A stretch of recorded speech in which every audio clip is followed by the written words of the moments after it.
Welcome to the Salmon Runs YouTube. Enjoy the video.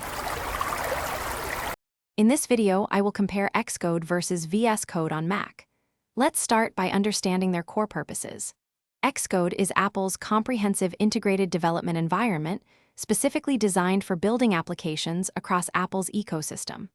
On the other hand, VSCode is a versatile, open-source code editor from Microsoft, known for its flexibility and extensive customization options. Each tool serves distinct development needs, offering unique advantages depending on your project. When considering performance and resource usage, there are clear differences.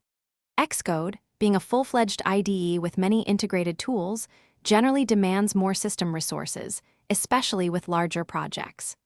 VSCode, however, is designed to be lightweight, offering quicker startup times and a smaller memory footprint.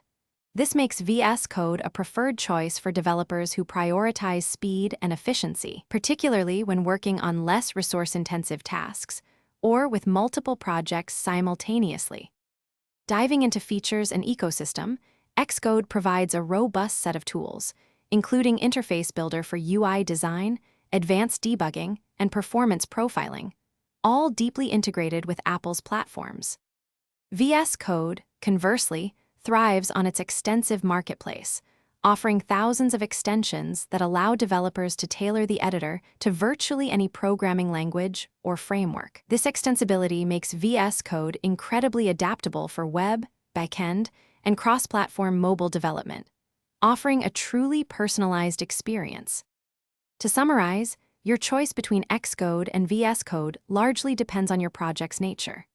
Xcode is the undisputed champion for native Apple development, essential for building iOS, macOS, watchOS, and tvOS applications using Swift or Objective-C. For web development, backend services, or cross-platform mobile projects, VSCode offers unparalleled flexibility and a rich ecosystem of extensions. Consider Xcode for deep Apple integration and VSCode for broad language support and customization. Thanks for watching. Consider subscribing if we helped you.